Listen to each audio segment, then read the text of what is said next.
While clusters of shelters appearing across the city may come off as an eyesore to many, they are home to a growing number of people who have fallen on hard times. We chatted with those doing it tough and those helping them through it to hear their thoughts and experiences in their own words.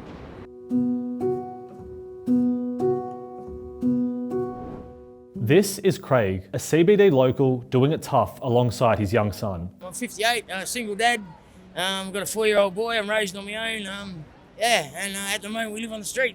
When you become homeless, you don't just lose your home, you lose everything, you know what I mean? Like all your belongings, everything, you end up with a bag of clothes basically. It's just cost of storage and stuff. So it's hard to find, week to week. When speaking to others sleeping rough across the CBD, we heard the same story time and time again.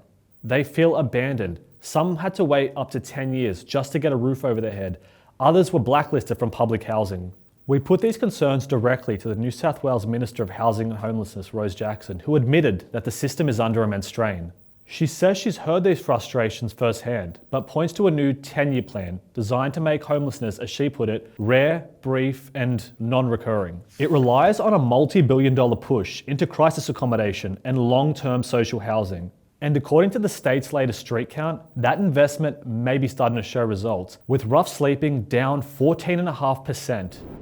My name's Bo Smith. I work at the Restoration Centre, the TRC, which is a 12-month live-in residential rehab program. We get men from bail and also men from community and help turn their lives around. With our program, we also put on our outreach here to come out to the community so the men can see the other side of living, the other side that society almost leaves behind and, frown upon. We load the bus up and we put on a barbecue for the helpless here, the homelessness, people in need in general. Well, my name's Warren and I come down here to volunteer to help serve coffees and sometimes pack stuff into people when they got to get their vegetables and things and help out there. And there's a lot of people in need. They come here and they get that support. Another theme quickly emerged. Just how early this all starts. Another woman in her 60s told us that her cycle of homelessness began at just 15 years old, after being kicked out of her home by her mum. To understand just why so many young people fall through the cracks, I spoke to Michelle Ackerman from Youth Off the Streets. What we know really well is that young people will often experience couch surfing, and that's the prevalent way that homelessness is experienced by them.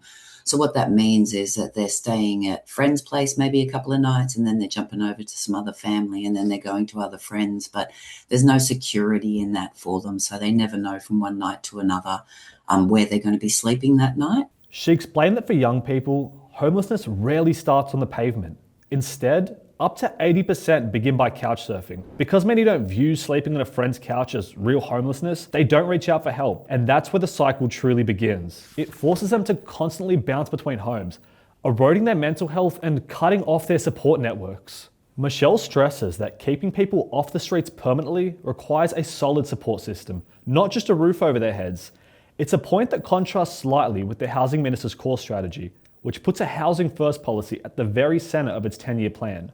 It's the support that sustains young people in safe and affordable housing. So we need to look at it more than a rooflessness issue. This is not about someone not having a roof over their head. This is about someone having a place to call home, to be safe, secure, and have the support structures around them to be able to maintain that. So solving homelessness in a major city like Sydney isn't as simple as just building more houses or more crisis accommodation.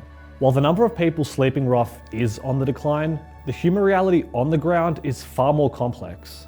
Until long-term housing is paired with early intervention and ongoing community support, many of Sydney's most vulnerable will continue to slip through the cracks.